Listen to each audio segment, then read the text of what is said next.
Dear friends, आप देख रहे हैं बिजनेस स्टडीज़ का क्वेश्चन पेपर का सॉल्यूशन। आपका मासिक जांच परीक्षा का 11वीं क्लास का एक नंबर आप नोट कर लें, 8469022568 022 568।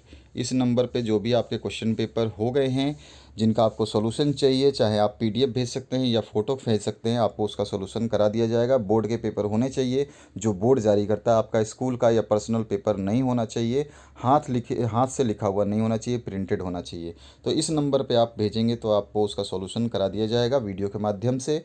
तो आशा करता हूँ, और इस नंबर पे आपको केवल ये सेवा के लिए है, ये आपकी हेल्प के लिए नंबर है। इस पे आप एक्स्ट्रा कमेंट्स या एक्स्ट्रा मैसेज ना करें। तो पहला क्वेश्चन जो है, हम यहाँ पे अगर स्टार्ट करते हैं इस क्वेश्चन पेपर को, सॉल्यूशन को। तो यहाँ पर जो पहला क्वेश्चन पूछा गया व्यवसाय क्या है। व्यवसाय क्या है, बिजनेस इज। तो बिजनेस कला भी है और विज्ञान भी है, आप सभी को पता है। तो इसमें आ जाएगा सी ऑप्शन करेक्ट, दोनों। सबसे व्यापक क्षेत्र किसका है, यानी कि वाइड स्कोप किसका है, तो उसका है बिजनेस का, यानी कि व्यवसाय का सबसे व्यापक क्षेत्र है। इसके बाद आते हैं नेक्स्ट क्वेश्चन की तरफ। नेक्स्ट क्वेश्चन जो पूछा गया है, आपके जितने भी क्वेश्चन पेपर है उनको सभी को सॉल्व करके डाल दिया गया है। आप चैनल पे अगर बने हुए हैं, अगर आपने बेल आइकन को प्रेस कर रखा है, नोटिफिकेशन दबा रखा है, तो आपको हर बार जो वीडियो डाली जाएगी उसकी नोटिफिकेशन ऑटोमेटिक मिल जाएगी। आपको वीडियो को सर्च करने की ज़रूरत नहीं पड़ेगी। और दूसरी बात, इसी वीडियो के डिस्क्रिप्शन बॉक्स में 11th क्लास की जो प्लेलिस्ट है, उसमें आप लाइन से सारे वीडियोस मिल जाएंगे। तो लिंक पे क्लिक करते ही आपको सारे सब्जेक्ट आपके सामने होंगे, जो आपको सब्जेक्ट की ज़रूरत है, चाहे आप आर्ट्स से हो, कॉमर्स से हो, साइंस से हो, कोई दिक्कत नहीं है, सभी के सॉल्व कर दिए गए हैं। तो यहाँ पर नेक्स्ट क्वेश्चन की बात करते हैं, व्यवसाय का उद्देश्य क्या है। तो व्यवसाय का उद्देश्य लाभ सेवा दोनों ही हैं, profit and service both objectives हैं, ठीक है। ऑब्जेक्टिव पूछा गया है। और उसके बाद में causes of business risk are, यानी कि व्यवसाय जोखिम के कारण क्या है। व्यावसायिक जोखिम के कारण सभी हैं, मानवीय कारण भी होता है, भौतिक कारण भी होता है, प्राकृतिक कारण भी होता है। इसके बारे में आपने किताब में भी पढ़ा होगा, इसके हिसाब से तो एक चार्ट भी है। इसके बाद आते हैं पांचवा क्वेश्चन, व्यवसाय के अंतर्गत यानी बिजनेस इंक्लूड्स। तो ये क्या इंक्लूड करता है, व्यवसाय के अंतर्गत मानव की समस्त आर्थिक क्रियाएं आती हैं। मानव की समस्त आर्थिक क्रियाएं, जो भी आर्थिक क्रियाएं वो करता है, व्यवसाय के अंतर्गत आती हैं। छठा जो क्वेश्चन है, निम्न में से कौन एक आर्थिक क्रिया नहीं है। तो समाज का सेवा करना, यानी समाज की सेवा कर रहे हैं, तो समाज सेवी क्या होते हैं, वो पैसे के लिए थोड़ी करते हैं समाज सेवा। तो ये एक आर्थिक क्रिया नहीं है। Which of the following is not a economic activity. Social service is not a economic activity.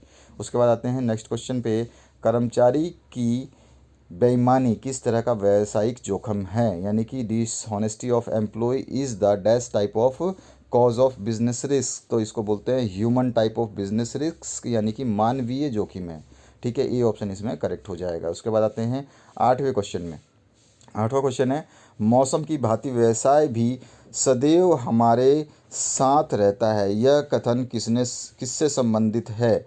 तो मौसम के की भांति व्यवसाय हमारे साथ रहता है, इसको व्हीलर ने कहा है। बड़े क्वेश्चन में इसका आंसर देखेंगे, व्हीलर ने कहा है, ये आपकी किताब में भी बढ़िया से लिखा हुआ है, बड़े बड़े शब्दों में। इसके बाद आते हैं, निम्न में से कौन सा व्यावसायिक अनिश्चितता का उदाहरण है, यानी कि which of the following is the example of business uncertainty. तो भूकंप जो है ये व्यावसायिक अनिश्चितता का उदाहरण है। ए ऑप्शन इसमें करेक्ट होगा, सभी नहीं आएगा। आगे बढ़ते हैं नेक्स्ट क्वेश्चन की तरफ। इनमें से कौन सी व्यावसायिक क्रिया है, which of these is a business activity. तो माल का खरीदना या बेचना, यानी कि मतलब माल का क्रय करना या विक्रय करना, दोनों ही आपका क्या है, बिजनेस एक्टिविटी है। मंदिर में पूजा करना नहीं होता है, ग्राहकों से धोखाधड़ी ये भी नहीं होता है, और सरसों के तेल में मिलावट करना ये भी नहीं होता है। तो ये सारी चीज़ें गलत है, पहला ऑप्शन सही है। आगे बढ़ते हैं पहले क्वेश्चन की तरफ, जो बड़े क्वेश्चन है। इसमें पूछा गया, व्यवसाय की अवधारणा से क्या आशय है, what is meant by concept of business. तो व्यवसाय की अवधारणा से आशय है कि व्यवसाय की अवधारणा भी समय समय एवं परिस्थितियों के अनुरूप बदलती रहती है। परिवर्तन का क्रम तब तक निरंतर रूप से चलता रहता है जब तक समस्त व्यावसायिक वातावरण पूर्ण रूप में गतिशील एवं विकसित ना हो जाए, यही व्यवसाय की अवधारणा है। व्यवसाय की अवधारणा, एक इसमें आप एक लाइन और जोड़ सकते हैं, व्यवसाय की अवधारणा के अनुसार जो जो भी व्यवसाय है उसमें जोखिम का होना महत्वपूर्ण माना जाता है। ये ज़रूर लाइन आप जोड़ लेना, इससे और भी क्वेश्चन का आंसर जो है निखर जाएगा, बढ़िया हो जाएगा। अब मैं दोबारा बोल रहा हूँ, इस लाइन में लास्ट में लिख देना, व्यवसाय की अवधारणा के अनुसार व्यवसायिक को हमेशा व्यवसाय में जोखिम होना आवश्यक है। इसके बाद में 12वां जो क्वेश्चन है, आर्थिक क्रियाएं किसे कहते हैं? तो आर्थिक क्रियाएं वो क्रियाएं हैं जो मनुष्य की वे क्रियाएं हैं जो धन उत्पादन, विनिमय, वितरण और उपभोग से संबंधित है, आर्थिक क्रियाएं कहलाती हैं। जैसे कि किसान द्वारा खेत में हल चलाना यानी कि धन उत्पादन करेगा वो, और दुकानदार ग्राहकों को माल बेचना यानी कि वो भी धन उत्पादन करेगा। पेशा क्या है, यानी व्हाट इज़ प्रोफेशन?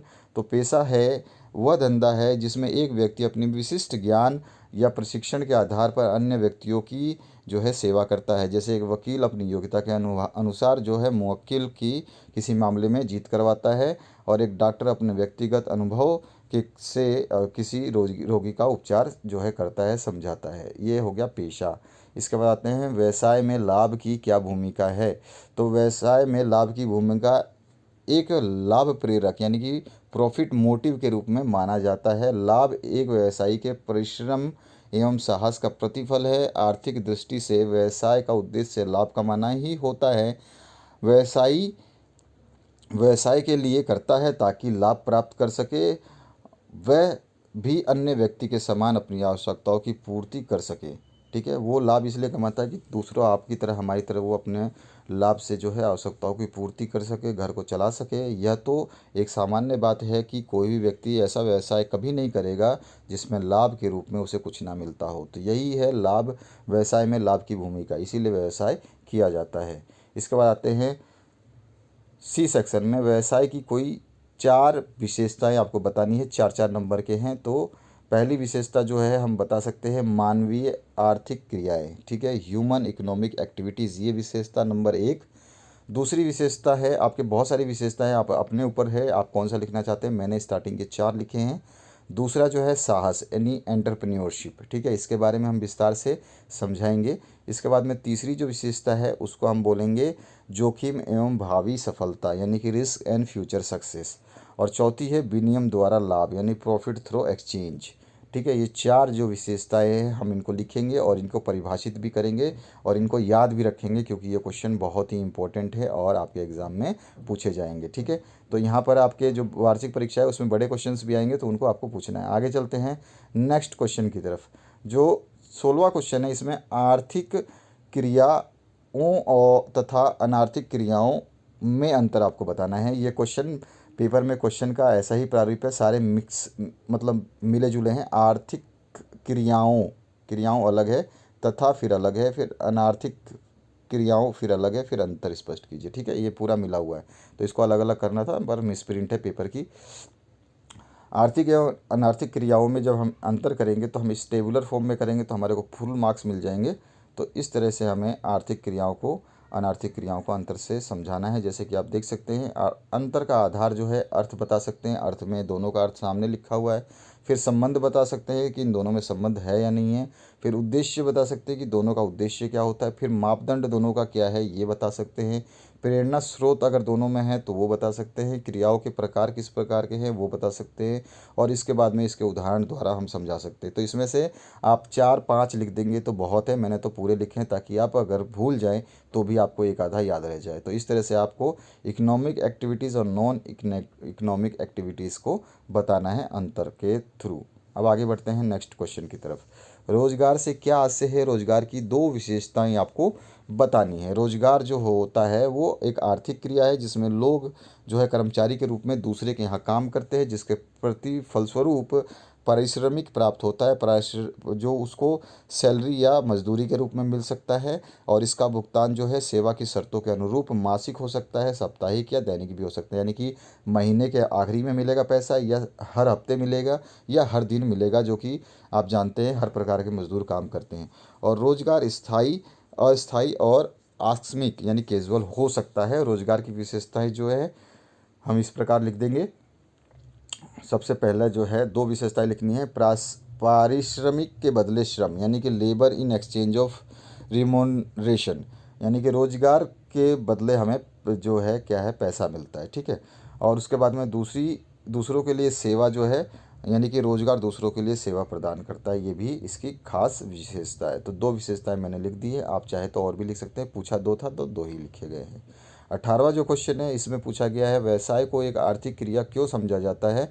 तो व्यवसाय तो जानते ही हैं आप, इसको आर्थिक क्रिया इसलिए समझा जाता है क्योंकि इसमें जो भी काम किया जाता है वो आप दैनिक जीवन में देखते हैं। नाई की दुकान हो, धोबी हो, मोची हो, वो सब के सब एक तरह से एक व्यापारी है जो कि एक दूसरे के संपर्क में रहते हैं। उनके संपर्क में हम भी रहते हैं, हम उनके पास जाते हैं, हम अपना काम कराते हैं और उनसे जो है काम कराने के बदले हम उसको पैसा देते हैं। तो अगर हम देखें तो इन सब चीज़ों को मैंने यहाँ लिखा है।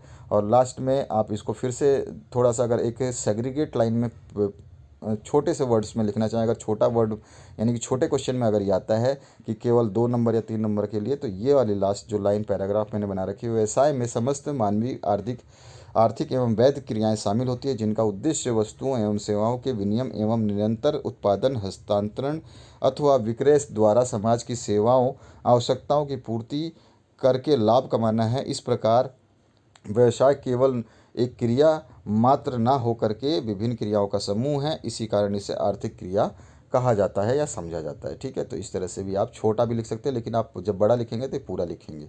इसके बाद आते हैं हम दीर्घ उत्तरीय प्रश्नों में। तो व्यवसाय की अवधारणा से आप क्या समझते हैं? व्यवसाय की प्रकृति को स्पष्ट करना है। व्यवसाय की अवधारणा हमने ऊपर ही देखी थी। व्यवसाय की अवधारणा भी समय एवं परिस्थितियों के अनुरूप बदलती रहती है। परिवर्तन का क्रम तब तक निरंतर रूप से चलता रहता है तब तक समस्त व्यावसायिक वातावरण पूर्ण रूप से गतिशील एवं विकसित ना हो जाए।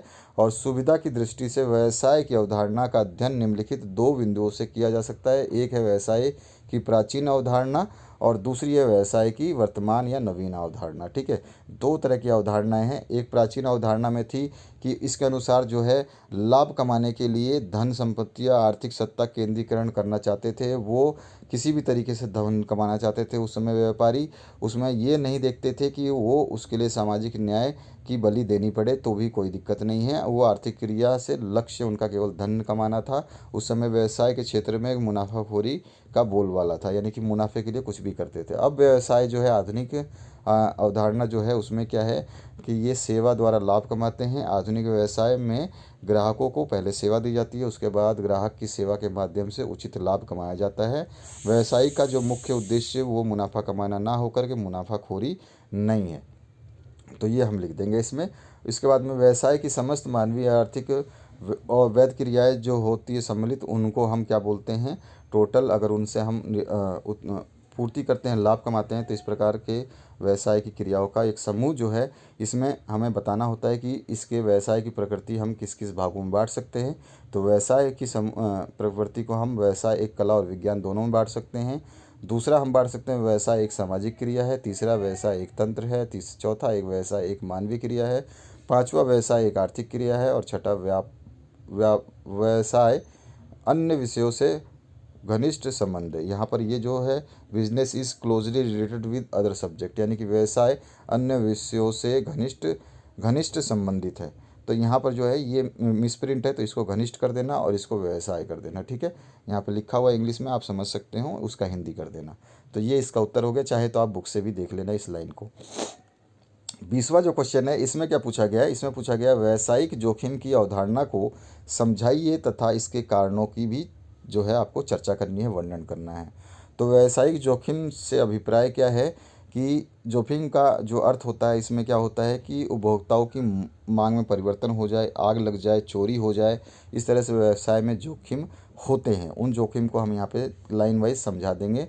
और उसमें व्यवसाय को जो है कोई भी अनिश्चितता जोखिम की जन्मदाता होती है। कल क्या होने वाला इस बारे में निश्चित रूप से कोई नहीं जानता, या कुछ भी नहीं कहा जा सकता। व्यवसाय में हानि की संभावना को ही व्यवसाय का जोखिम कहते हैं। ये इसकी अवधारणा के अंतर्गत आती है।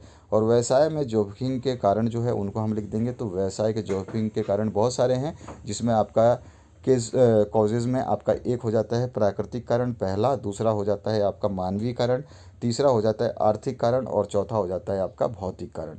इन चारों कारणों को हम विश्लेषित कर देंगे, यहाँ पे पूर्ण रूप से समझा देंगे। तो पहला कारण जो है आपका प्राकृतिक कारण है। इसमें प्राकृतिक कारण में भी आपके 2-3 जो है पॉइंट हम बता सकते हैं, जिसमें भूगर्भ में होने वाले परिवर्तन हो सकते हैं, मौसम का परिवर्तन हो सकता है और अन्य प्राकृतिक प्रकोप भी हो सकते हैं प्राकृतिक कारण में।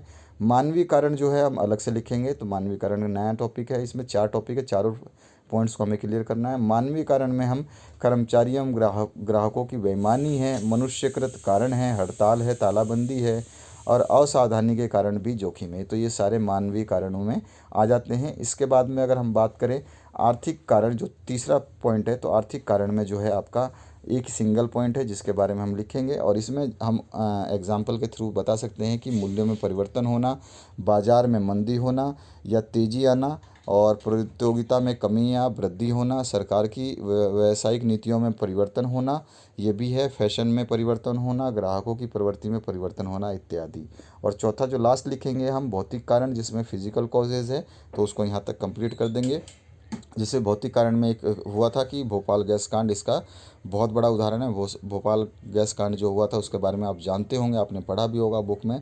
बहुत ही ये 1886 की आसपास की घटना है, जिसमें लोगों को भागने का भी मौका नहीं मिला, पूरी गैस जो है वो निकल गई थी गैस प्लांट से। तो यहाँ पर लाइक एंड शेयर सब्सक्राइब कर लें आप, ताकि आपको हमेशा अपडेट्स जो है वो मिलते रहें समय समय अनुसार पे, और आपको कोई दिक्कत ना हो। सभी सब्जेक्ट के लिए सॉल्यूशंस के लिए आप डिस्क्रिप्शन बॉक्स में अपनी प्लेलिस्ट ज़रूर देखें, उसमें सारे विषय के सॉल्यूशंस एक साथ में आपको मिल जाएंगे।